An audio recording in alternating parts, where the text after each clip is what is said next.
But we're gonna just send this, Matt Barnett, probably gonna bitch me and tell all the shit I did wrong. But I think we're good. I think we're on all four. We're gonna give it a try. Recording. he's gonna have a lot to take a look at. Welcome to War Stories, the cybersecurity podcast where we interview real penetration testers about real break-ins and epic hacks. Your host is Zach Davis, experienced physical and cybersecurity tester. In these short episodes, you'll experience the adrenaline rush and hear firsthand what it's like breaking into companies for a living. Enjoy the show. All right, so for this week's episode of War Stories, we're obviously in a different location. We're back in Zach's homeland, where my hacker journey started, and we're with the guy who literally, you're pretty much responsible for me getting into the offensive security industry, and I think we're gonna have to talk through that story. We're sitting here in Brett's garage. We're also both big car people, so we decided we're gonna put his race car in the background and try and shoot this on iPhones and hope that the audio works. We'll see if it works. So Brett, thanks so much for being here, or for having me over, I guess. Yeah. It's been a long time coming. So why don't I guess first question? I mean, why don't you just introduce yourself, and we'll have to get into the origin story about how you and I kind of met since it's the same. But what I guess the better question, so I know you obviously are mechanically inclined. I guess what kind of got you into security, or how did you get on the path of having this? For sure. Yeah. No. So Brett DeWall here. Currently a staff specialist at White Oak Security. Really started, I would have to say it all began, just messing around with computers on the farm. I grew up on a farm. Something you don't hear all the time. No, We have so many buddies that are farm hackers. and we grew up, we had dial-up internet. So, one thing that's kind of funny is like waiting for web pages to load. I learned how to spin a basketball on my finger. It's just like something random. But like way back then, like even in like elementary, high school, I was really buddies with like our IT teacher, and I got my like first little glimpse into like, I think it was Backtrack 3, R3, and just doing like wireless hacking. And then, going to St. Cloud State here in Minnesota, we kind of met up, both still doing the wireless like stuff. We were both doing, it was the information systems program. Yep. And it just kind of worked out that we had a lot of the same classes, and we kind of worked on a bunch of projects together with a few other people, and And we're just doing stuff for fun. Well, that's what I remember. What I remember is you telling me, well, there's back, I don't know, we can cut this out if you don't want to talk about all of it. Remember we were torrenting stuff, you were downloading stuff, and I was like, how are you doing this? And you were like, I got this secret for you. You like, I think you told me about Reaver, or... Well, that was when we were, we were kind of messing around with like the neighbors' internet's just, I think for a while there I wasn't technically like paying for internet or something. I don't even remember. We were just like... You figured out that you could hack into the neighbor. The way I remember it is you figured out that you could hack into the neighbor's wireless and, basically be a WPA2 attack, or I guess web actually, so the Reaver actually goes against the Wi-Fi protected setup, so the WPS setup. Oh, WPS. And because when you push it, it's supposed to make it easier for individuals to connect their device to the network. So when you press it, it prompts you for like I think it's like an 8 or 9 digit pin. It's on the bottom of the thing. Yeah, well, yeah.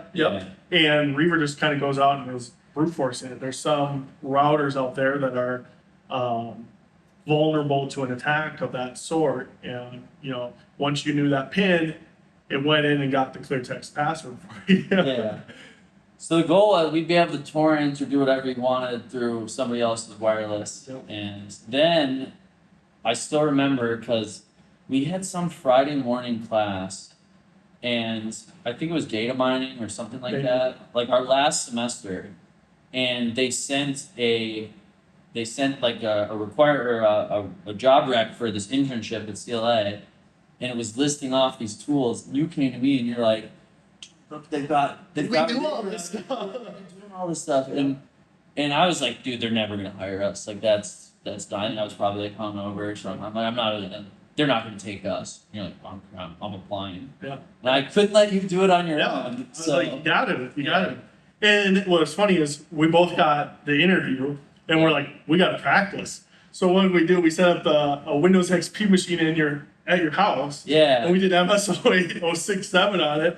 yeah. And we wrote a text file to the desktop and we thought we were the coolest people. We were geeking out, yeah. So I think it was just like an Ethernet cable to a little switch, and then yeah, we had that computer. I remember sitting in the living room. We were right there. We had these monitors set up, Yeah. and we saw the file on the desktop. We're just like, oh my god, Yeah. we're so elite, like Yeah, hacking into stuff. And that's where it all started. But then we got the opportunity, and I definitely called it an opportunity because I was joked like that first week of that internship at CLA, I was writing down all the stuff I wanted to go home and Google. Yep.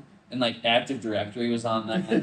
And like intrusion detection system, Yep. like I don't know what that is, and Yep. like all these things. And then, you know, David and Josh and those guys were taking us out, started taking us out on pen it was tests. probably our first time using the terminal prompt too. I mean, we hadn't probably had a ton of A experience. little bit I remember in Dr. Buster's class. We Okay. do a little bit of that stuff. Yeah, But and Yeah. it just, the first I can remember the first project that we were on with David, and I feel like we hacked into it was like the ATM, and we could see there was images or even like video of the like the camera that they had on the ATM, and we could see people It was using like it, and it was just like, what is going on here?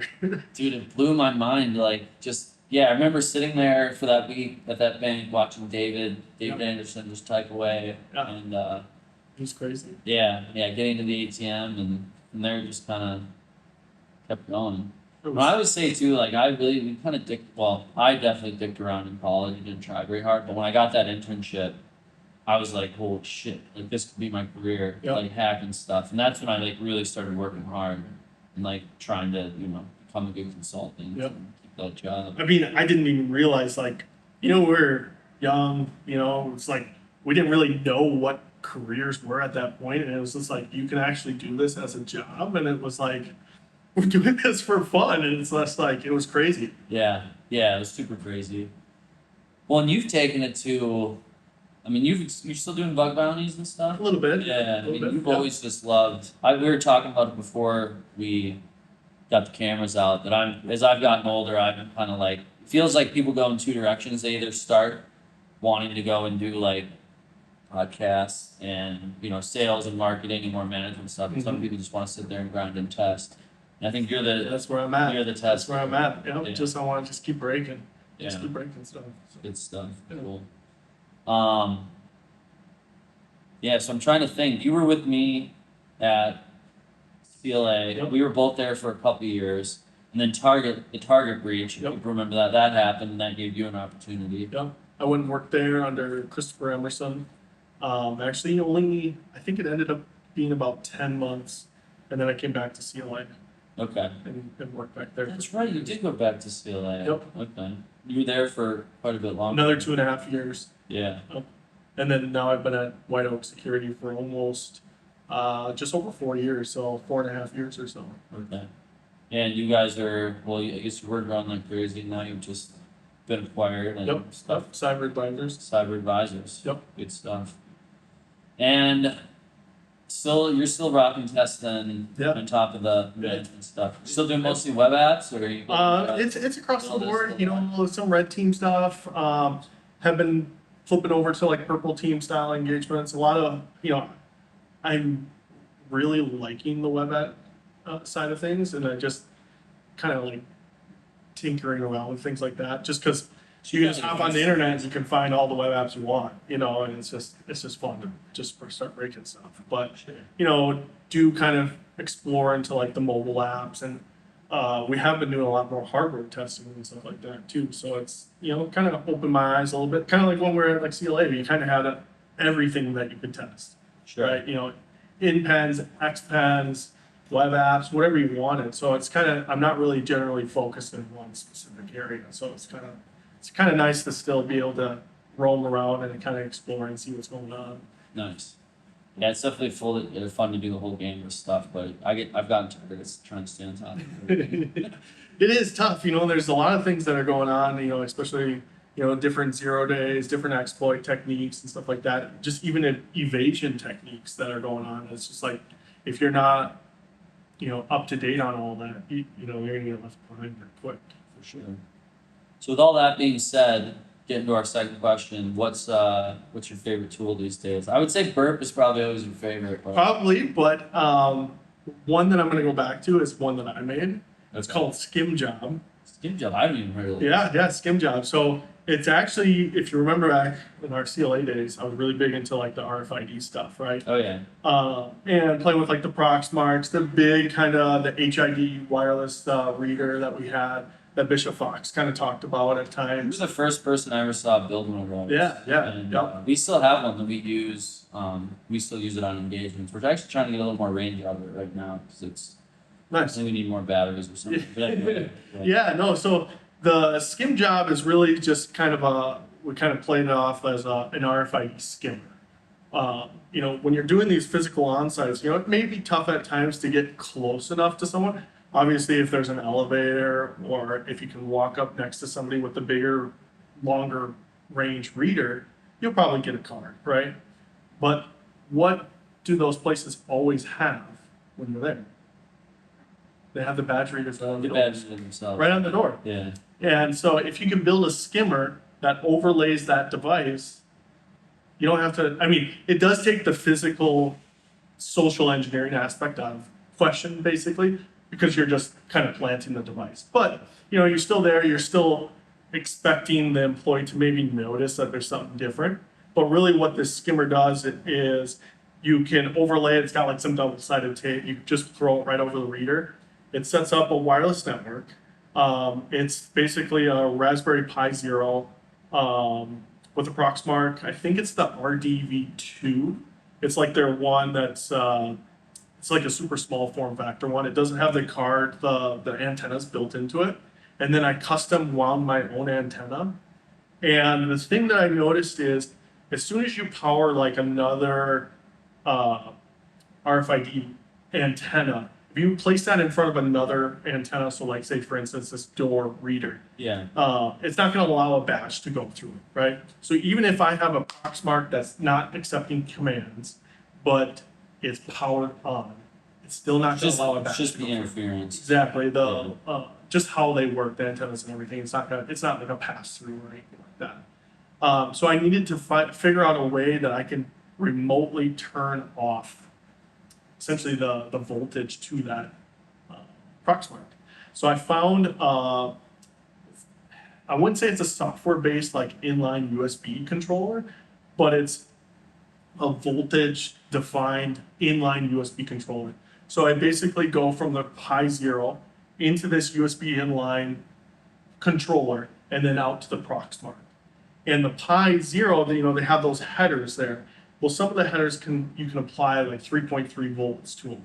So I have that wired up into the controller so that when a badge is read by my reader, the voltage gets sent to the controller and the controller kills power after it.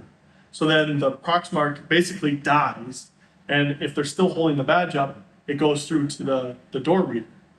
Wow. Okay. Yeah. So just for the non-technical audience to explain or kind of bring it up a few levels, what we're talking about here is an RFID badge that opens up a building door or a parking garage or whatever.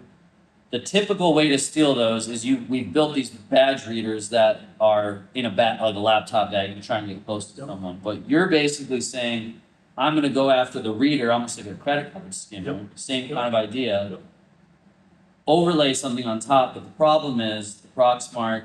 The Proxmark is the hacker tool that's used to capture the badge, but the actual badge won't work. Reader, so the victim can't get through the door. Yep. So that was your solution was, okay, you're going to set up basically like a controller. When your Proxmark gets a valid badge, it's like a kill cycle. Exactly. It's going to drop off. They probably have to tap it a few times, but they're going to open up the door and they're not going to realize something's being skimmed. And depending on it, it's almost instantaneously.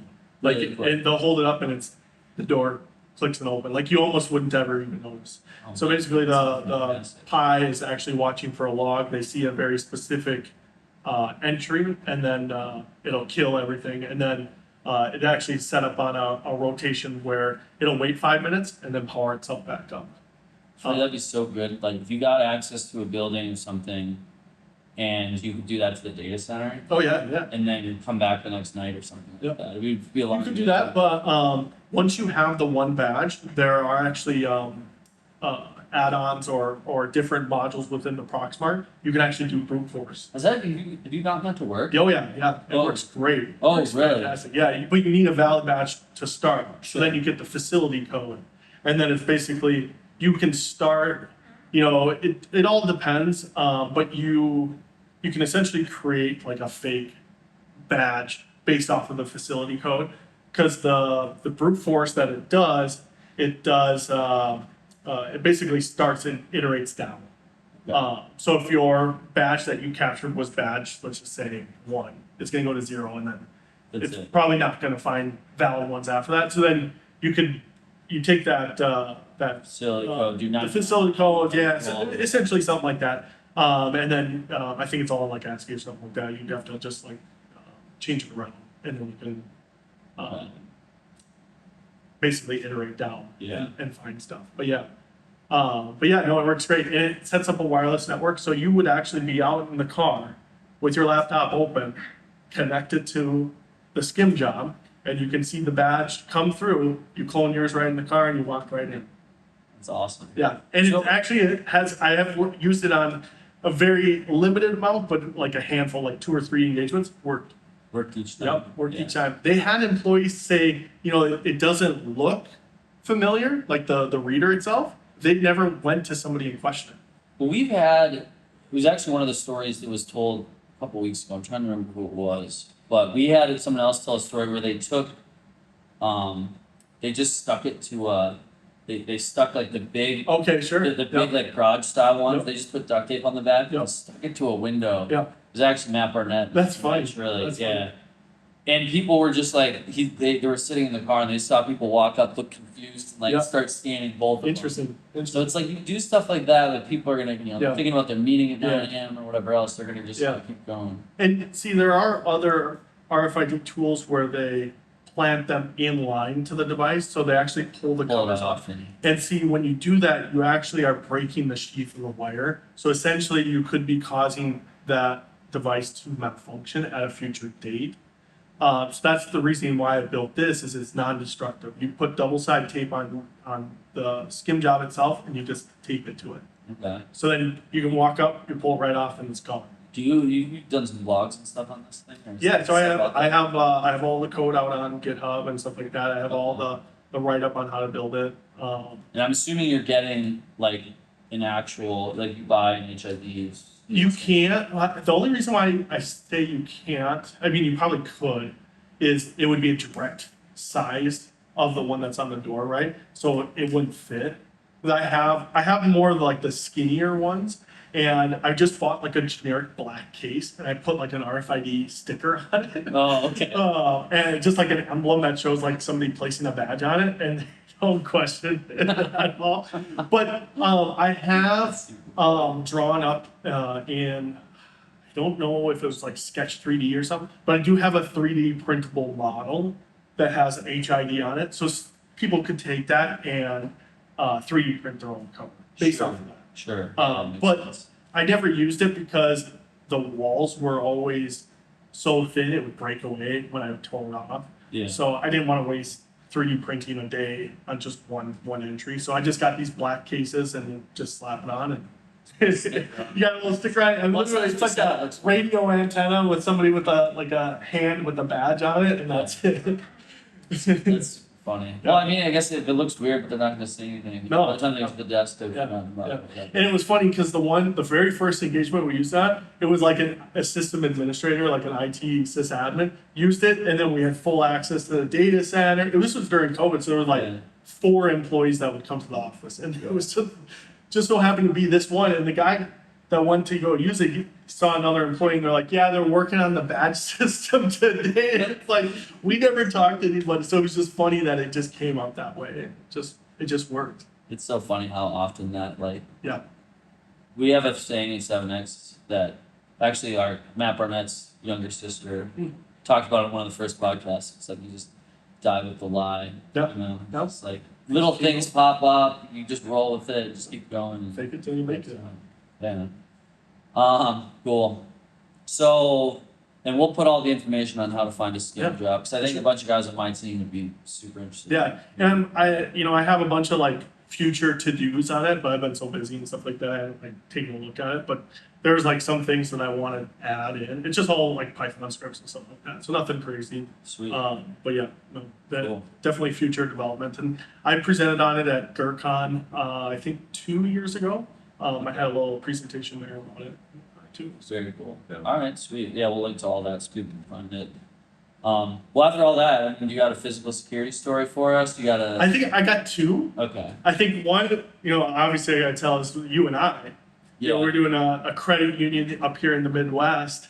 And I don't know if you remember, so I think it was, I walked in, I piggybacked somebody in, stayed in the bathroom, and then remember I put that door stopper in that conference room off, they had that big conference room off the front.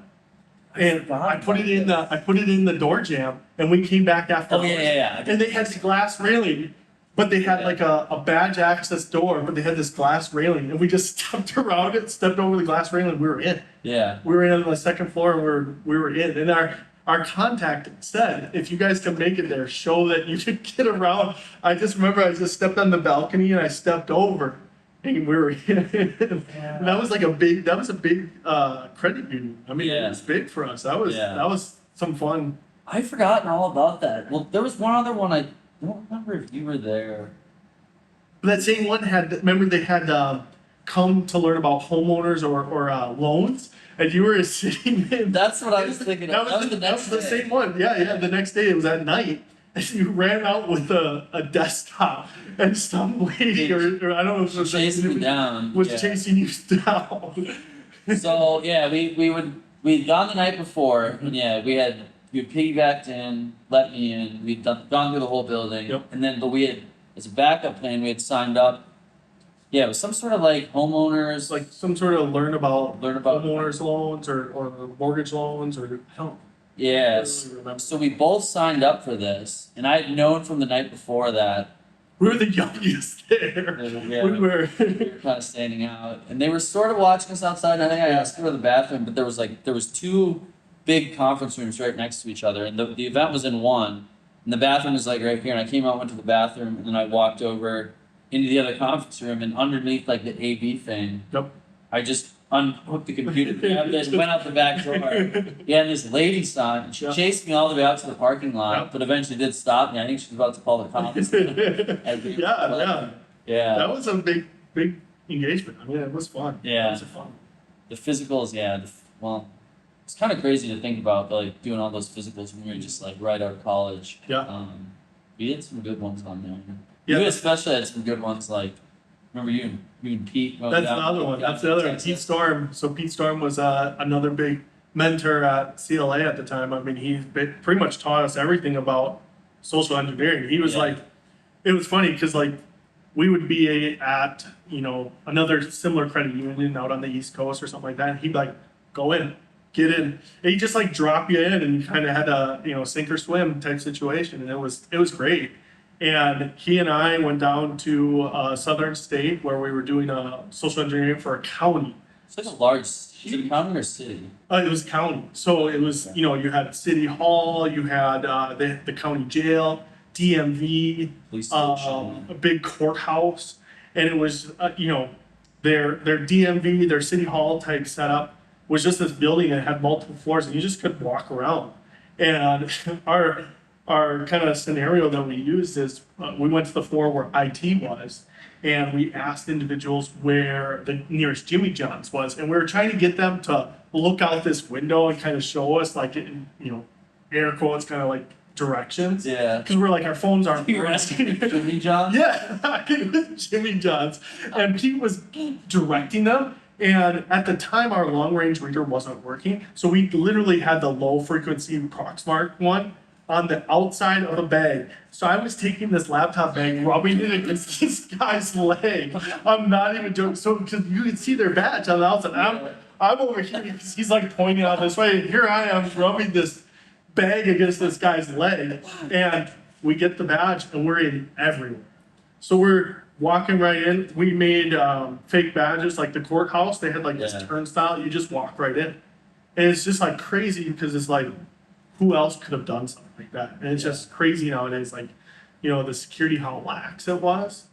And just like what we had access to. Well, what I remember from that engagement was you guys stole a computer from a certain Sheriff. It was the sheriff office. Yeah, and then you had already flown. They basically figured it out finally. Yeah. And they called up Randy, I think, and were like, they'd put They're gonna basically issue a warrant. a warrant for for your arrest. Yeah. They were so mad, but you guys had already we were already like, done. Yeah, you already like long. And see what it was is the sheriff office had separate IT than the main like county's IT. Yeah. So whenever the county's IT would go to the sheriff's office, they would intertwine with their IT and kind of work with them on stuff, and kind of vice versa. Yeah. Well, we came over acting as we were IT from from the county, and the individual just kind of gave us access to everything. Because at that time we had already taken over the network, so we had 80 creds that worked. They were all on the same Active Directory, so we could log into a PC to show that we were legit. Yeah. He left us in some room, and we just unplugged the desktop and walked right out. Walks out. Yeah. That's so wild to think about because this was all pre like the cold. Oh yeah. Incident. Yeah. Yep. And in reality, that's like the exact same The exact same setup Exact with same. the cold fire. Yep. So if people don't know, there was this really famous, or it got kind of went viral, I guess, probably the name for it. But this consulting firm was testing a county, and I forget if they were hired by like the court system or some there was some sort of overlap. But basically, they had gone into the sheriff's office or something, and they pissed off the sheriff, and he arrested them. Yeah, and I don't know if they went outside their boundaries a little bit. You know, there they was just went outside those. Yeah. Ours was kind of open ended. Like our contact was like, "Yeah, you can go there. You can go there." Like it was all like, "All right." So that's what we did. Yeah. But Good times. Yeah, I always remember that one. I kind of always, yeah, I've told that one over the years when you guys got the arrest. The yeah. arrest warrant. It's crazy. You're already Yeah. back in Minnesota. But yeah. No, and it was like before we even had a batch, because we were down there for like 5 nights or 5 days in total. And like the first night, the badge reader wasn't working, but I wanted to impress Pete at the time because it was him and I, and he was kind of the lead on the project. I had seen the janitors there on the first floor. They were just actually cleaning the windows right there. I was like, "Hey, watch this!" And I walked up, and basically I knocked on the door, and they just let us right in. And then the same thing. We still didn't have a badge, but we wanted a conference room. And I walked up to the janitor. I was like, "Hey, my badge won't work on this door. Can you unlock it?" And they just let us into this conference room, and we plugged in. That was like the first night we took over, and then after that, it's when we got badges and stuff. Yeah, it was going on. Because actually, I was trying to invest Pete, and at the time, our Proxmark, there was like this female USB port on it, and actually one of the pins pulled up on it. So we actually had to find like a small hardware repair shop. So we went and found some guy with a soldering iron that repaired it for us. So then the second day we came back and we could start using it. Wow. I don't know if like during the flight or something, but Yeah. something got shifted and it broke, but we found some guy to fix it for us. That's super wild. Yeah. Yeah. Yeah, 'cause when we first started at CLA, my first physical, we weren't doing badge.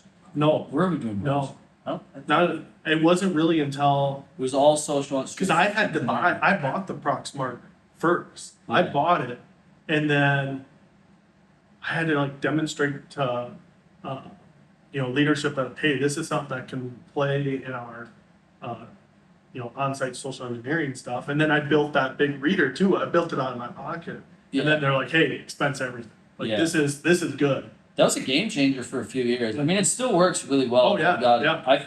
I think there's more people using either the high frequency or the low frequency Yeah, badges. it's high class. They're harder to get, yeah. But overall, like a lot of times, You still will see it. Like Yeah. it's still out there. Yeah, we used it a couple weeks ago. Yeah, great. Sweet, man. Yeah. Well, do you got anything else for us before we go? No, I think that was it. How do people find you? How do they find Wego? What's your GitHub? We'll put it in the description. Yeah. Put it in the description and everything, but just Brett DeWall for LinkedIn. I think GitHub is just xbadvidx, so. Yeah. That's probably a story for a different time, but sure. yeah. Cool. Sounds good. Well, dude, thanks for having me. Yeah. This is the shop. Cars, sales, Yeah, good yeah. stuff. Me and Brett both love cars, so it's been fun hanging out. Yeah. And yeah, it's fun going down memory lane. Yeah, Thanks, definitely. man. Yeah, for sure. Sweet.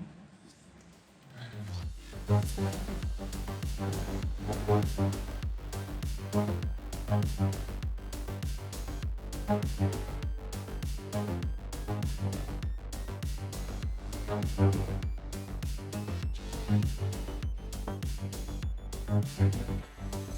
you.